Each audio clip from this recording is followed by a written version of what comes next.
welcome back to Phenomena. This is episode 5, Cinco de Mayo. Just kidding, it's not May, it's October, yay! And I'm your host, Mimi Dibbs. Yay, October! It's my favorite month out of the year. It is when my favorite holiday is Halloween. Happy Halloween to all who celebrate. And honestly, Halloween is a month long as far as I'm concerned, but especially it culminates, so to speak, in the lovely tradition where you can dress up however you want, and it's great. It's fantastic. I personally use it as an excuse to cosplay some of my favorite characters. Some of mine and John's best outfits for Halloween have been Sailor Moon and Tuxedo Mask. We were Dexter and Dee Dee, even though they're siblings, and I didn't realize that till after the fact. Let's just skip over that one. We were also Mario and Peach. Classic. We were Cosmo and Wanda. We were Team Rocket. We've done a lot of fun stuff. And this year, we're going to be... Just kidding, I'm not going to tell you. You can follow me on Instagram, @MimiDibs.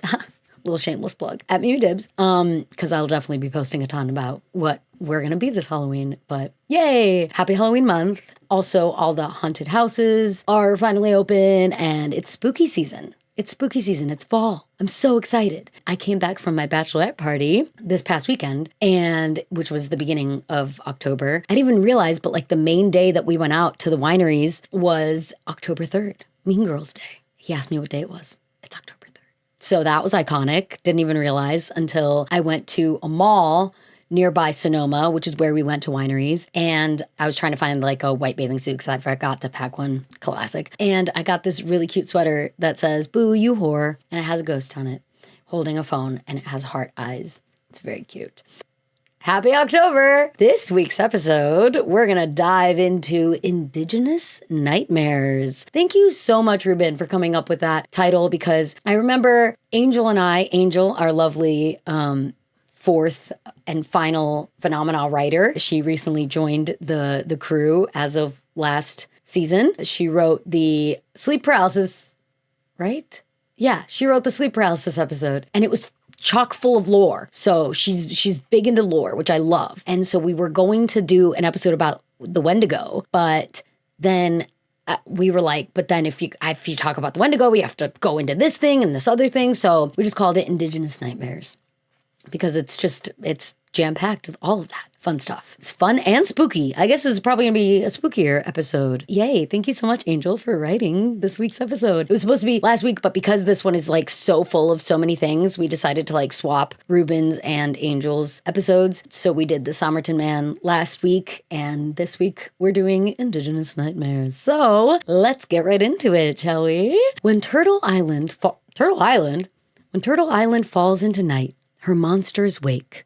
Across the land, tribes have told stories of beings that stalk the people and linger in the culture. But when genocide and forced assimilation tore through native communities, much of that culture was lost. What survived, though, were the nightmares kept alive in stories. Ooh, this is already kind of reminding me of the Appalachian whistles, right? Because, yeah, I feel like that's a nightmare that was kept alive, and that totally makes sense. I feel like I definitely, wish more of the culture was, didn't have to be lost to something as terrible as genocide and forced assimilation, which I feel like we're just seeing happening over and over and over and over and over again in human history. It's like, when will it stop? When are we just like, okay with everyone having their own awesome stories, and then we can just pass these stories down and share these stories and just, and be okay with people being different? Hello?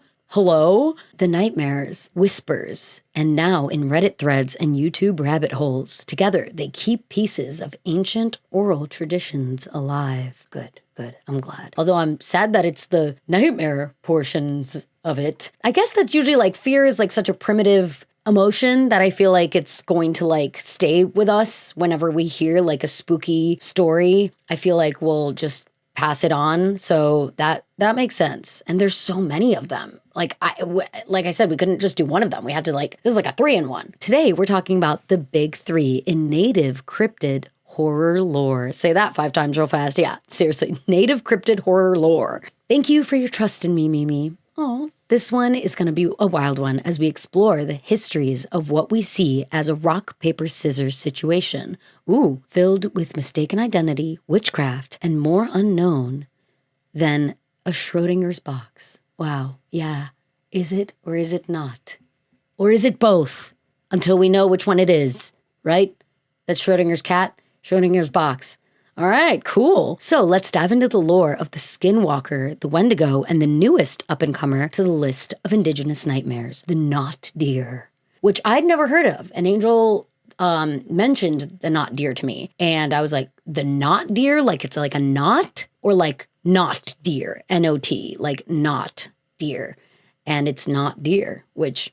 if it's not deer, what is it? I don't know. Quick pause for Phenomennouncements. Angel shouted out her own Phenomennouncement that she would like me to share, which I love and I'm more than happy to share. So this week's shout out goes to another podcast that tackles big topics in a totally relatable way. It's hosted by one of Angel's friends, Jen, who runs Unwomanly, a show where she dives into breakups, life's ups and downs, and even gets a little spooky sometimes. Ooh, we love it. Yes. Maybe we could do a collab. You can find Unwomanly streaming on all major platforms, Spotify, Apple Music, and all that fun stuff. Also, her Instagram, since I have a habit of shouting out the small business Instagrams, is Unwomanly Podcast. That's it. It's just Unwomanly Podcast, all one word. So that should be easy to find. And I realized that Jen's name ends in Chak, which is C-Z-A-K, which is also how my Polish last name ends. And that's, I feel a kinship about that because,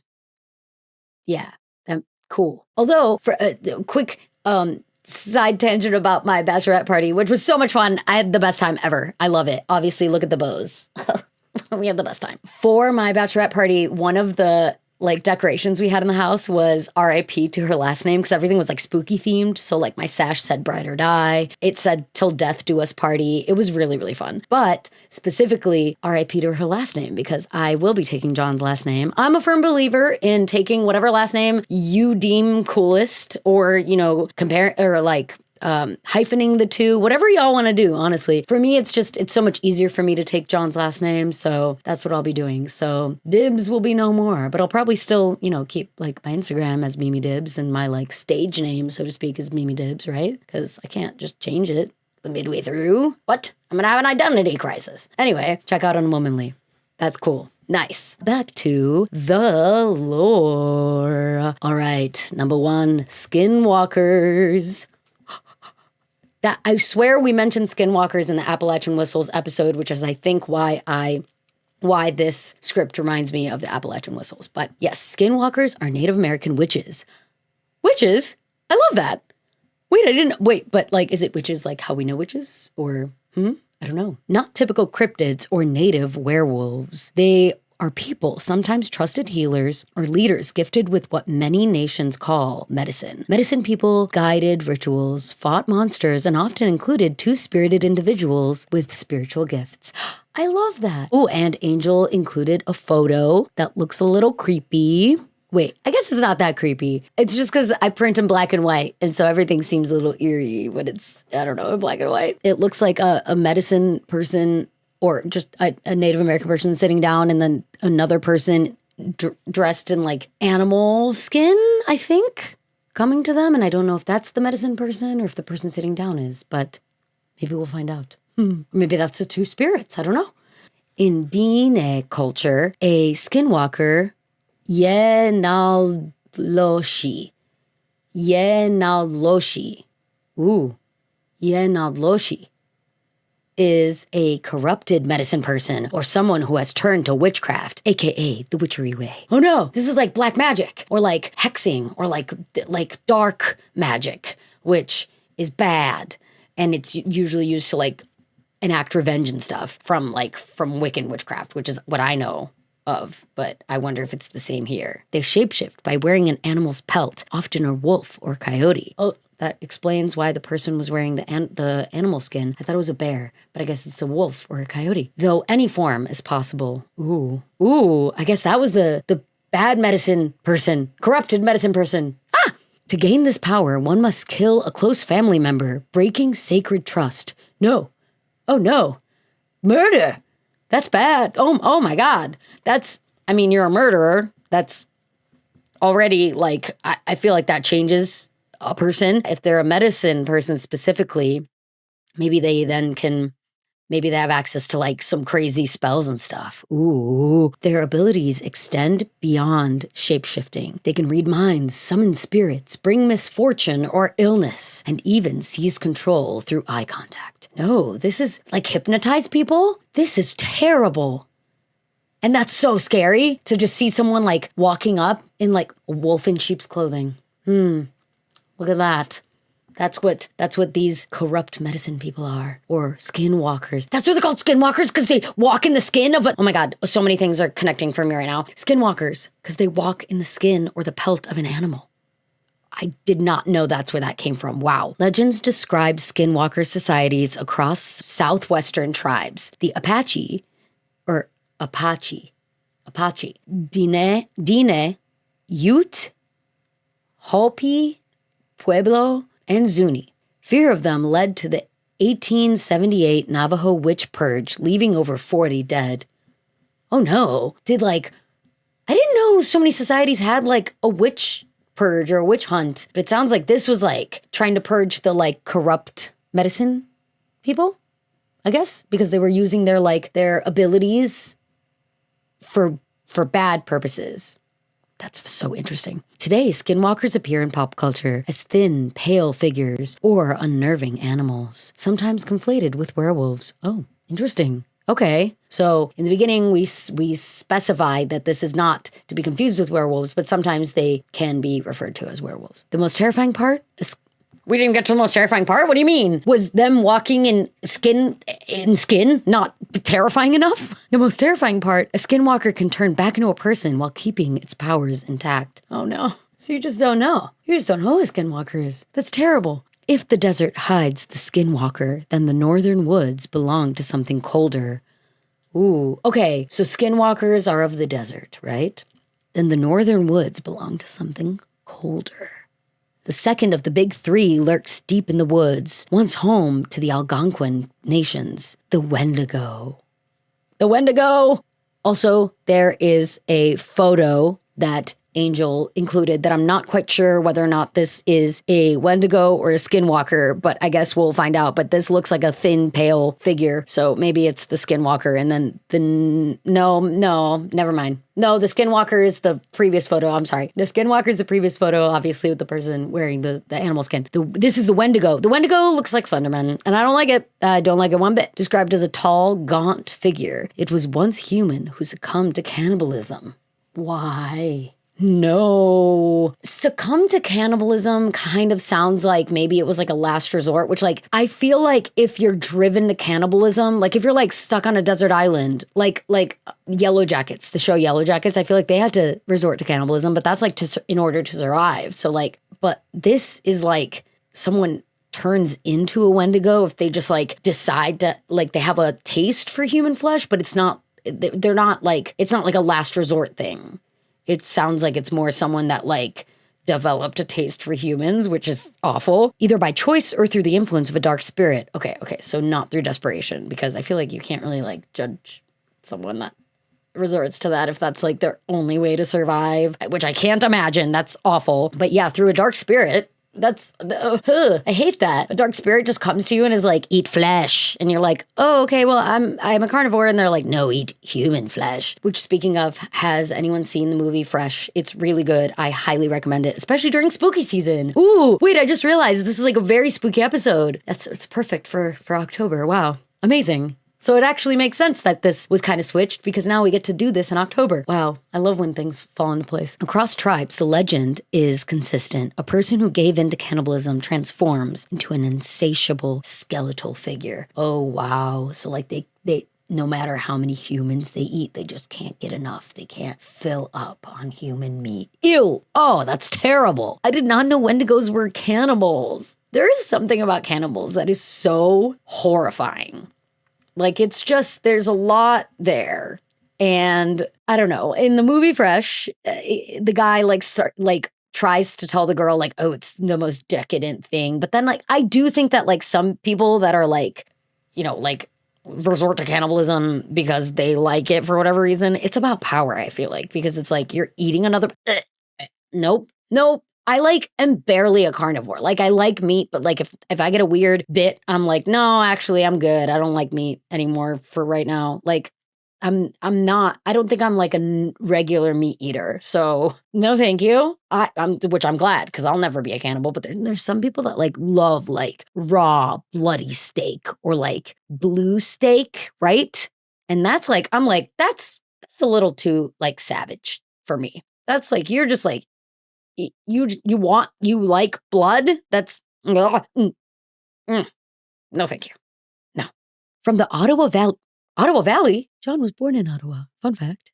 In Ottawa, Canada. So is this the same Ottawa? From the Ottawa Valley through the Great Lakes, the Wendigo could move fast, track prey for miles, and never stop hunting. And I hate that it tracks humans. Ooh. And yeah, this is definitely an indigenous nightmare, because if the stories were that like tribes were like moving from one place to another and they were being tracked by this like horrifyingly. I also wonder if this is what inspired like Slenderman, because this is very Slenderman-y, right? It's like, it's long and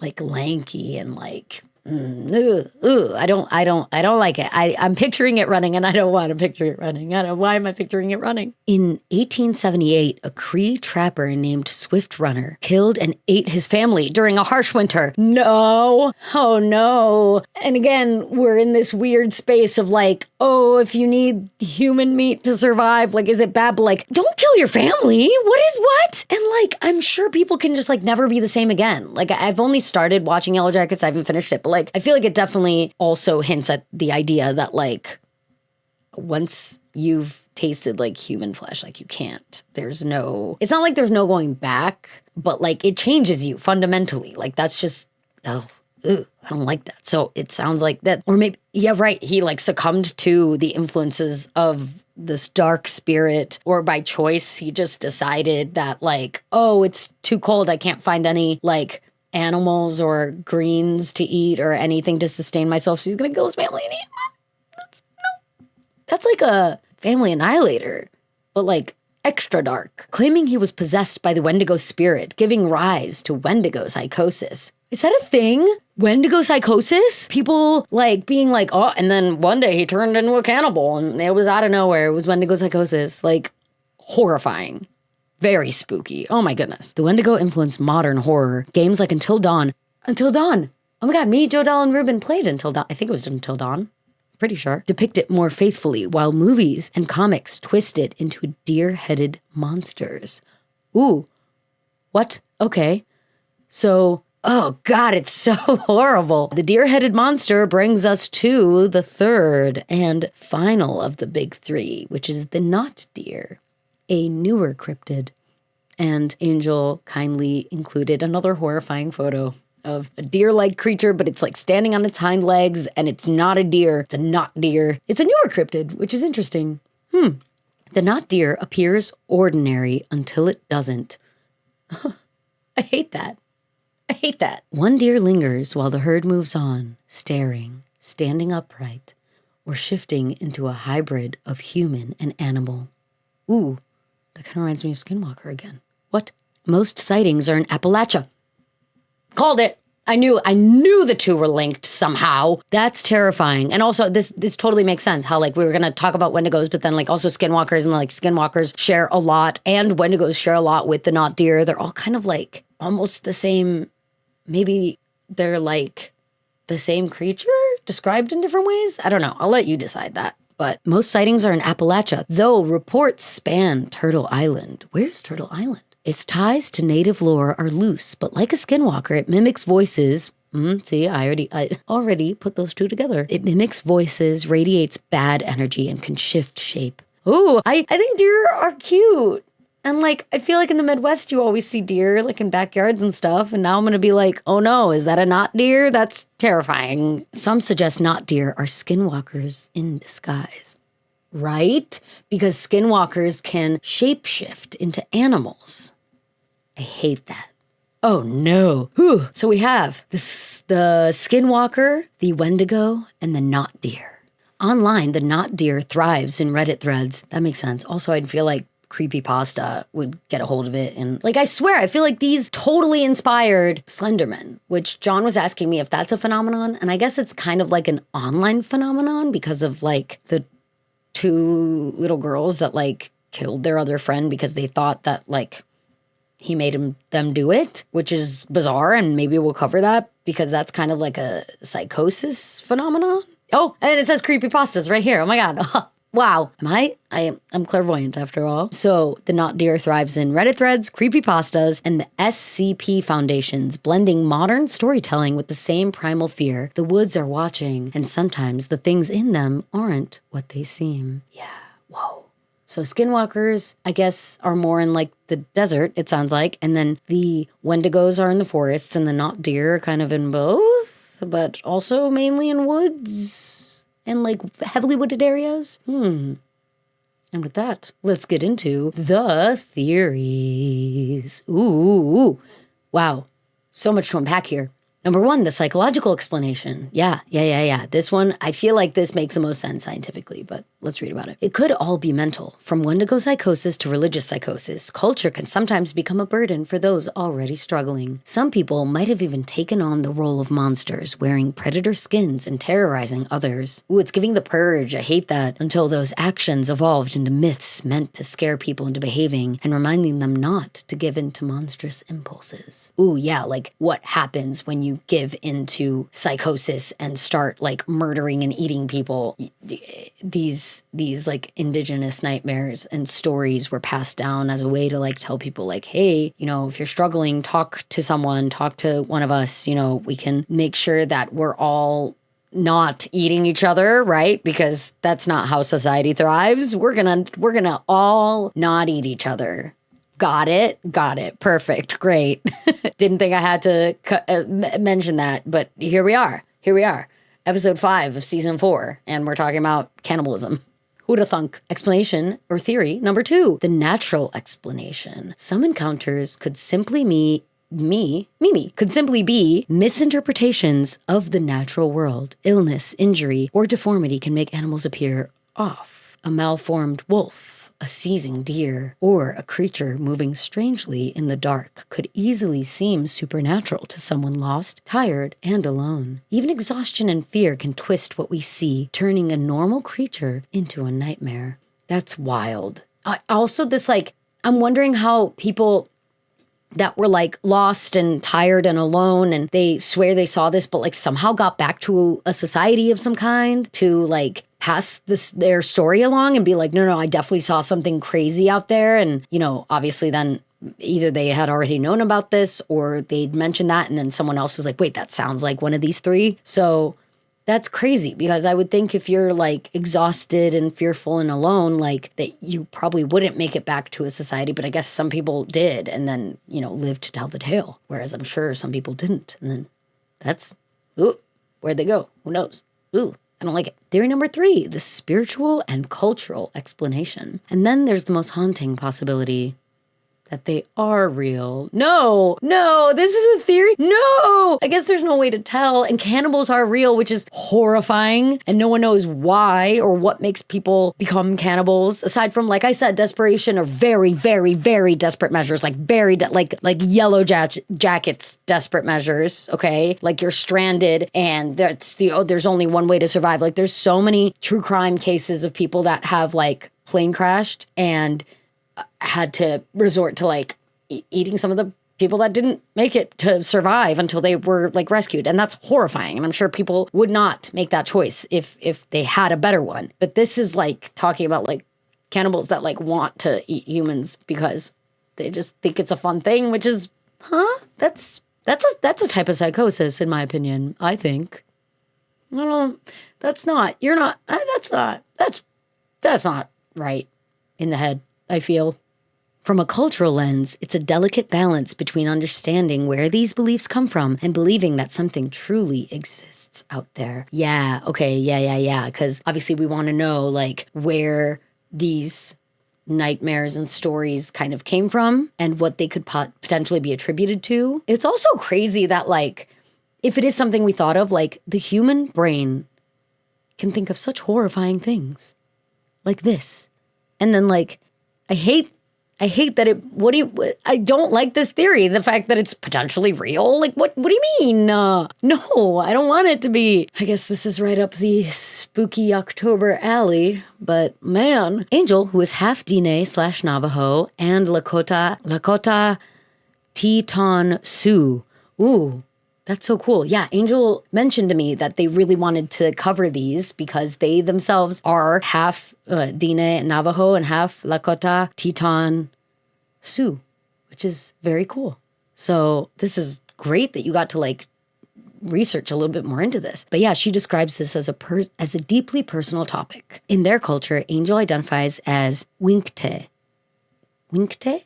Winkte, what's sometimes called two-spirit in broader native language. Traditionally, two-spirit people often carry the mantle of medicine people believed to be born with the empathy and experience to handle medicine, not just herbs and healing, but the spiritual source itself. This is so fascinating. I do remember having a conversation, I believe with Ruben and or maybe Angel, about the fact that like two-spirited people were oftentimes bestowed the like honor of being medicine people because they were able to kind of have a better understanding of like how medicine applied to everyone and has that like deep empathy for everyone and be able to relate to all the people like within the village, which is so interesting. And also goes to show that once again, people that are like, oh, everyone's trans nowadays, like it literally is a thing that's been, people are trans, two-spirited, gay, bisexual, all of it, all of the above for as long as humans have been alive. It's just that now it's more acceptable to actually come out and not like die for it, even though there will be still people out there that think that it's okay to subject someone to harm just because that they identify as something that they don't quite understand or they themselves don't identify as, which is again going back to the whole idea of like, can we stop persecuting other people for like being different and having different like opinion or having different ways of expressing themselves and having different ways of identifying than you know what I'm saying? Anyway, we can go on a whole tangent about that, but this is really, really interesting. Medicine connects practitioners to the creator, or Wakantanka.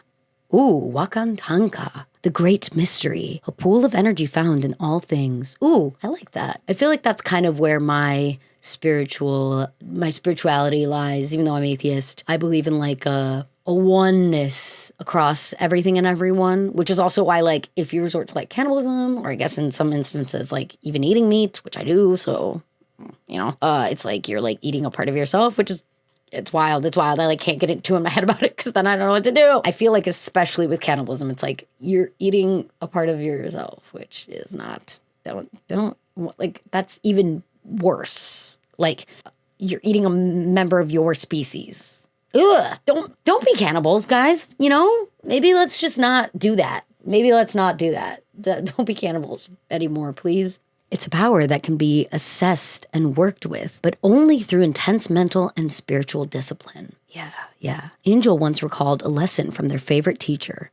Ooh, quote, "Be careful. Medicine is the strongest form of magic. Magic with a K. If you can't control it, it can consume you and lead you down dark roads." Yeah, this is very similar to like witchcraft, which I kind of dabble in and practice now and then, mainly with like tarot cards and oracle decks and stuff like that. It's fun. I also have like, I got a pendulum. That's what it is. I forgot the name of it. Wow. Some witch. No, I got a really cool pendulum that has like amethyst, I think. You can kind of see it. It's out of focus, but it's really, really cool and great. And with witchy stuff, it's like it's very strong, like the power of manifestation, the power of spell casting, the power of, you know, healing and whatnot. Like, and as long as you utilize it within the flow of like natural things and goodness and not causing harm to anyone, it's fine. But like then you get into like dark magic practices where people put like love spells, which is crazy because like you would think love spells not that bad, but like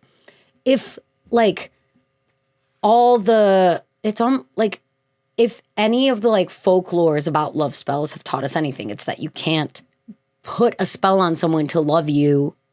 They have to love you by choice. If it's not their choice, then that in and of itself is a dark practice. And also then it gets into like revenge and, you know, trying to like hex people, which is just not great. Either way, black magic, right? That's not great. They're kind of like, it's oftentimes that black magic will, you have the same basis of understanding when it comes to magic, and then if you veer into trying to utilize it to make bad things happen to other people so that you feel better, it's like that's not what magic is supposed to be used for. It's supposed to be used to like for the greater good, or manifesting something that is going to bring about something good for you that is also good for everyone. You know, anything that like has bad consequences is, in my opinion, like can be attributed potentially to like black magic, or the fact that magic is so strong that it can like, there's a very tight like middle ground where it can like veer either way, you know?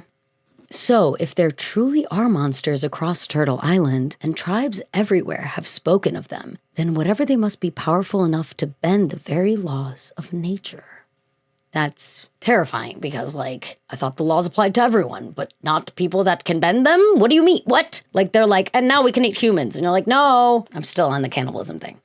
In closing, truthfully, this is a difficult topic to cover. These beings sit at the crossroads of culture, genocide, American history, and mental well-being, and they carry deep meaning. But for anyone listening who's ever felt the presence of monsters in the night, know this: you are not alone. If these things are real, caution is key. Remember, speaking the traditional name of the skinwalker can call it. Sorry about making you say it earlier. What? I rebuke this energy. Thankfully, I don't live anywhere near woods, so they'd probably like get run over by a car, because I live in like a city area. So like, they like, I don't know. I feel like they're probably not great at crossing streets, I would think. But yeah, either way, I rebuke this energy. Don't say the traditional name. Why did I say it? You even gave me the phonetic spelling. No. Listen, if I see a person or an animal that kind of looks like a person, or like a shapeshift, like Animorph. Wait, what were those not comic books, like those books? Animorpheus? Animorphs. Animorph?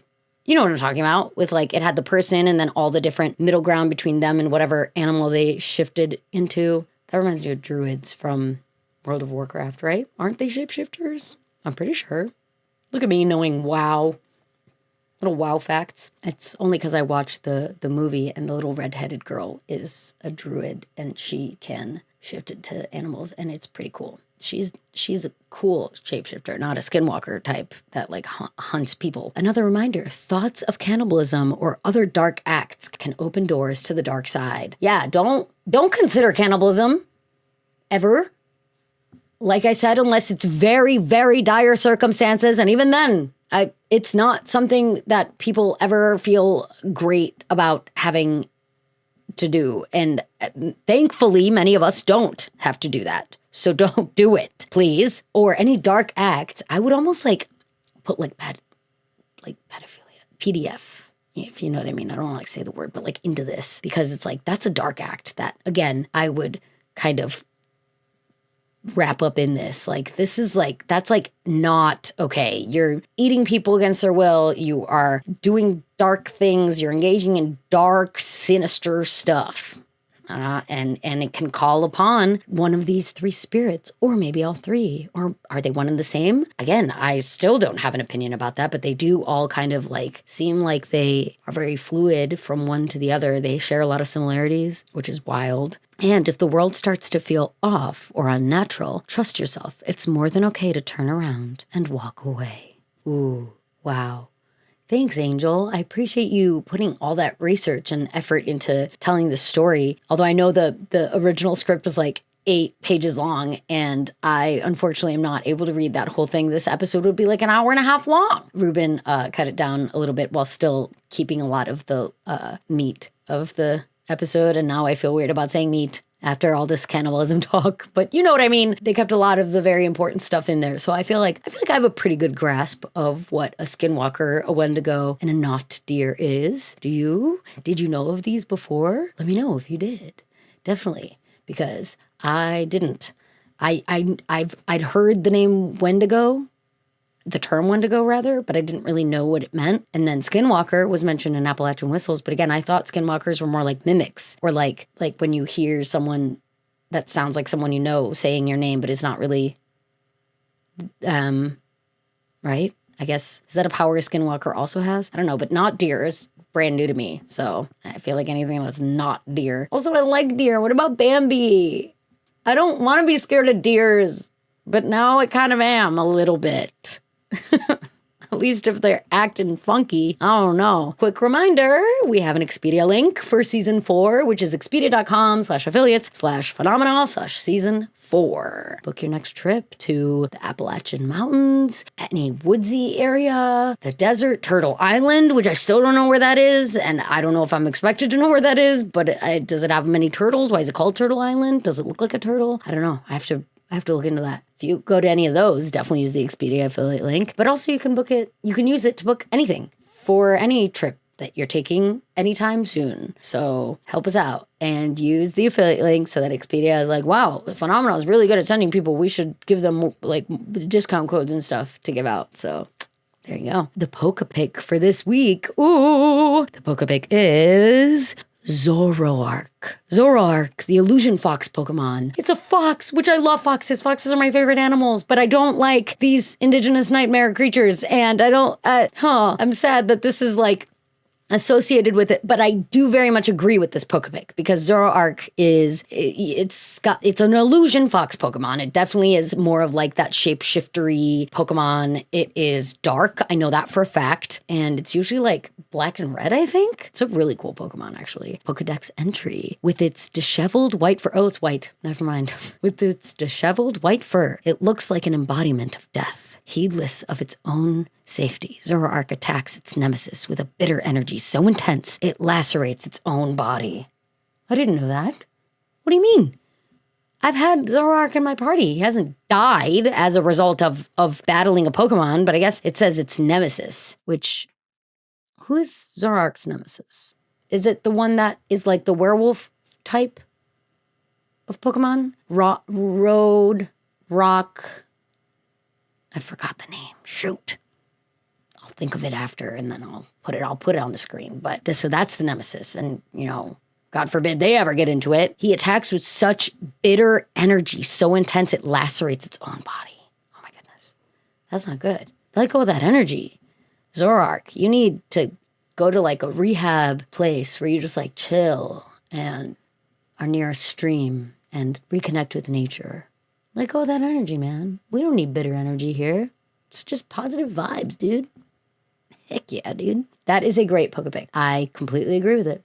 Even though it's a fox, which is my favorite. And I don't want to relate it to these awful creatures, but I do see the resemblance, unfortunately. Quick reminder, we do indeed have an email, phenomena.cases@gmail.com, whereas all of our accounts are Phenomena Podcast. Our email remained phenomena.cases@gmail.com. So definitely feel free to email us if you want to say hi or with any fun opportunities you might have, if you want to cross collab or anything, or, and most importantly, use the email to send us your Phenomena stories, which we go over at the end of every season. We talk through your personal Phenomena stories. So definitely send them in through the phenomena.cases@gmail.com email. We also have a Patreon where you can share and show support for the podcast. We have a free tier, a $2 tier and a $5 tier, and lots of like fun stuff going on the Patreon. We have a Discord as well that is pinned to the top of the Patreon, but the Patreon is also great because I just posted the second episode of Phenomena Seance, the new Phenomena spin-off show that I started, where I interview or summon with the Ouija board, so to speak. Not actually, but metaphorically speaking. We summon another creative friend of mine. Our first episode was with Sean Parker. The second episode is with Mandy Bassard, or Bossard. Bossard, I think is how she said it. Although I always like to say Bassard. It's French. It's giving French. The Patreon paid tiers get a first look at that episode before it goes public on YouTube and on the Patreon. So some fun perks. And it's only like $2 or $5. So that is like not even a coffee.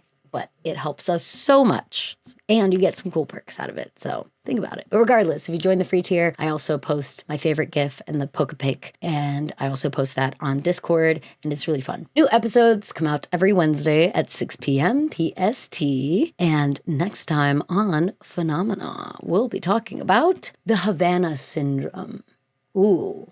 Syndrome Is it gonna have to do with like psychosis or mind group? What's the word? Group psychosis. Like, is it just mass psychosis? Why can't I think of like the word that I want to use? Just like the dancing plague. How it was like just group, a weird mass hysteria. That's the word. Mass hysteria. Yeah. So I wonder if Havana syndrome has anything to do with mass hysteria. But yeah, definitely tune in next week because I don't know anything about it. Let me know if you know anything about it. If you do, don't spoil it for me. Don't tell me what it's about because I want to read about it. And if you don't know, then definitely come learn with me. It's super fun, right? And now you at the very least can come out of this episode having known much more about the 3 biggest indigenous nightmares, which are, again, skinwalker, wendigo, and the not deer. So there, now you know. And remember, you can always explore the rabbit hole without falling all the way down into the deep, dark woods where these things lie. Spooky! Happy spooky season! I'll see you next week. Bye!